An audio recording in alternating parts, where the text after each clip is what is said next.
Pag-unlad ng wikang Filipino. Para sa unang bahagi, nagsagawa ng panayam ang pangalawang pangkat sa 2 taong nakasama sa bahay na may edad 50 anyos pataas. Ang mga tanong na inilahad ay hinggil sa mga makabagong salita na naging tanyag sa ating bansa. Ang mga salitang napili ng pangkat ay ang arats, slay, woke, ghosted at SKL. Narito ang unang tanong na inilahad para sa mga kapanayam. Naiintindihan mo ba ang mga wika na ginagamit ng mga kabataan ngayon katulad ng arats, slay, woke, ghosted, SKL at iba pa? Ang sagot ng unang kapanayam ay, wala ako kahibaloon sa nasiya. Kung atin itong isasalin sa wikang Filipino, ang sagot ng unang kapanayam ay, hindi ko naiintindihan ang mga salitang ginagamit ng mga kabataan ngayon. Para sa pangalawang kapanayam, ang tanong ay kaparehas lamang ng sa nauna. Naiintindihan mo ba ang mga wika na ginagamit ng mga kabataan ngayon katulad ng arats, slay, woke, ghosted, SKL at iba pa? Ang sagot naman ng pangalawang kapanayam ay, kasabot raman ko pero dili tanan. At kung atin itong isasalin sa wikang Filipino, ang sabi niya ay, naiintindihan ko ngunit hindi lahat.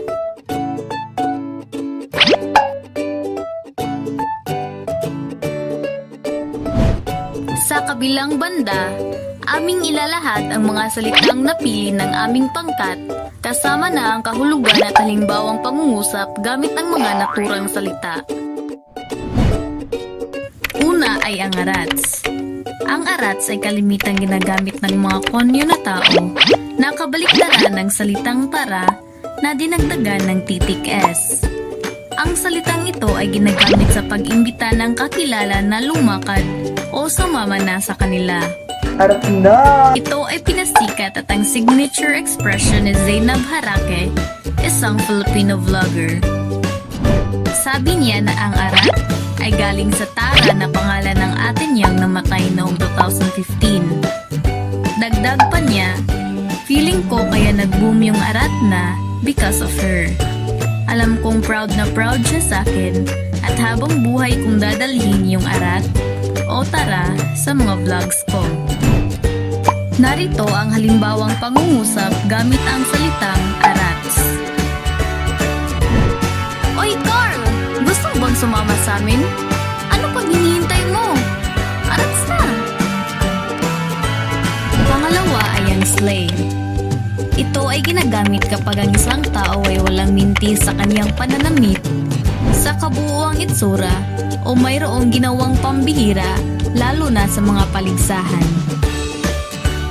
Nagmula ito sa kulturang drag or gay, particular sa RuPaul's Drag Race, kapag ang iba't ibang mga drag queens ay nakikipagkompetensya upang makuha ang pinakamataas na titulo. Narito ang halimbawang pangungusap gamit ang salitang slay.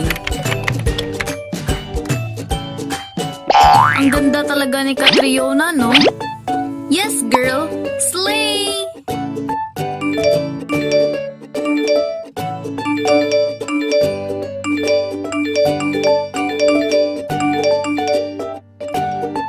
Pangatlo ay ang woke.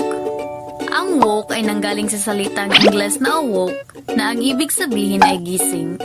Ang salitang balbal na ito ay nauso sa Twitter na nangangahulugang mulat sa mga nangyayari sa lipunan na ginagalawan natin. Narito ang halimbawang pangungusap gamit ang salitang woke. Bilang mga kabataan, nararapat na maging woke tayo sa mga nangyayari sa ating bansa. Pang-apat ay ang ghosted. Ang ghosted ay ang biglaang pag-iwan o paglaho ng kausap o kaibigan nang walang paalam. Ito ay unang ginamit ni Hannah Wonderpo noong 2014 sapagkat naghahanap siya ng salitang makakapaglarawan sa nangyayari sa kanyang mga nakakadate. Narito ang halimbawang pangungusap gamit ang salitang ghosted. Huwag na tayong dumaan dyan. Ayokong makita ang pagmumukha ng taong nang ghosted sa akin. Panglima ay ang SKL. Ang SKL o share ko lang ay ginagamit tuwing mayroong kinikwento ang isang tao at pinapaalahanan niya ang kanyang kausap na hindi gaano kaimportante ang sinasabi niya. Narito ang halimbawang pangungusap gamit ang salitang SKL. Oy friend, SKL! May nakita akong blusa kanina doon sa Divisoria. Sa palagay ko, bagay na bagay sa'yo yun. Sa bahaging ito, dumako naman tayo sa pangalawang tanong na inilahad para sa ating mga kapanayam. Ang tanong ay, para sa'yo, ano ang nakikita mong negatibong epekto ng paggamit ng mga makabagong salita tulad nito? Ang sagot ng unang kapanayam ay, libog para sa mga edaran. Sa wikang Filipino, ito ay pagkalito ng mga matatanda. Pangalawang kapanayam naman, luoy kaayoming mga hinay magunahuna kay mangutana pa unsay pasabutan na nga mga pulong ug madugay ang pag-istorya imbis dali raw ta. At kung atin itong isasalin sa wikang Filipino, ang sagot niya ay, kawawa kaming mga mababagal mag-isip kasi magtatanong pa kung ano ang ibig sabihin ng mga salita at hahaba rin lalo ang mga pag-uusap. Para sa ikalawang bahagi, sinagot ng pangkat ang tanong na, ang paggamit ba ng mga makabagong salita gaya ng wikang balbal ay pagdungi sa dignidad ng wikang Filipino? Para sa aming pangkat, ang paggamit ng mga makabagong salita ay hindi pagdungi sa dignidad ng wikang Filipino. Ito lamang ay palatandaan na patuloy na umuusbong ang ating wika dahil sa pagkakaroon ng mga makabagong termino at mas marami sa ating populasyon ang gumagamit nito. Karamihan ay mga kabataan. Dahil na rin sa pag-usbong ng social media, ang mga salitang ito ay nagiging trend at ginagaya ng mas maraming tao. Ang mga salitang ito ay mas madaling gamitin at maintindihan dahil may nakalaan ng kahulugan o ekspresyon kung paano ito dapat maintindihan. Hindi namin ito nakikita bilang pagdungi sa dignidad ng wikang Filipino, bagkus ito ay nakatutulong sa pagpapayaman ng ating wika at panghihikayat upang mas maging gamitin ito sa modernong pamamaraan. Sa ikatlong bahagi naman, aming ilalahad ang tatlong balbal na salita sa Cebuano na napili ng aming pangkat. Una ay ang istoryahe.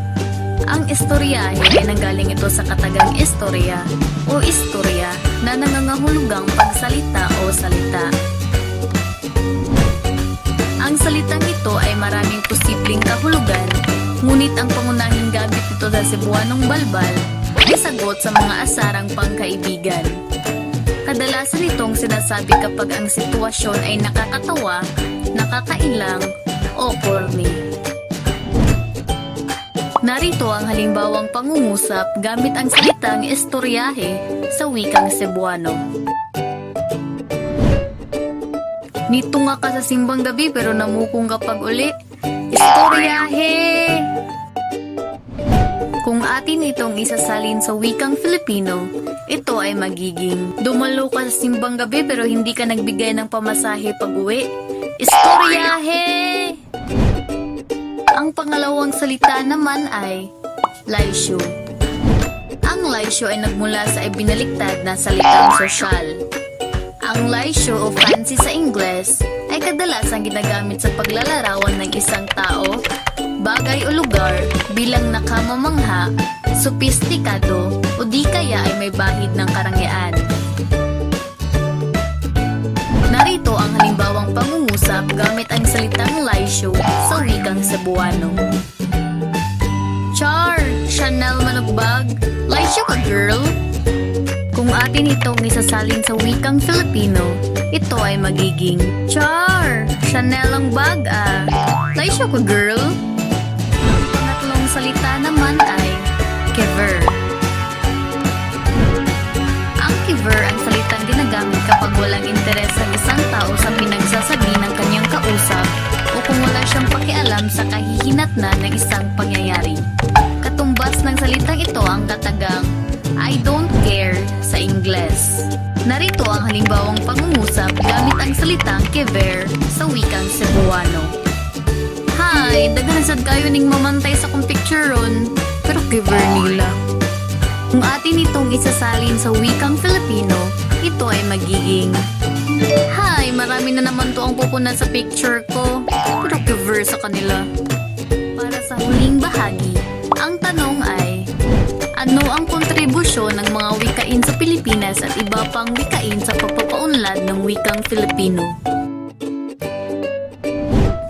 Una sa lahat, ang wikain ay isa sa mga maaaring magudyok sa mga Pilipino na maging malikhain sa pagbubuo ng kanilang mga salita, pabigkas man o pasulat. Bukod dito, ito rin ang hahalina sa mga kabataan na sumali at makilahok sa pagpapayabong ng ating wika dahil maraming mga makabagong salita ang napapanahong gamitin na naaayon sa panlasa ng karamihan sa mga teenager. Nakikipagtalasa ng isip ang mga tao, kadalasan ay ang kabataan, sa paggamit ng mga napapanahong salita. Dito nahahasa ang talas ng isipan ng mga Pilipino pagdating sa kasaganahan ng ating wikang pambansa. Sa pamamagitan din ng social media, maraming tanyag na wikain ang madidiskubre natin na makakapagpalawak sa ating kaalaman hinggil sa ating sariling wika, ang wikang Filipino. Mga sanggunian.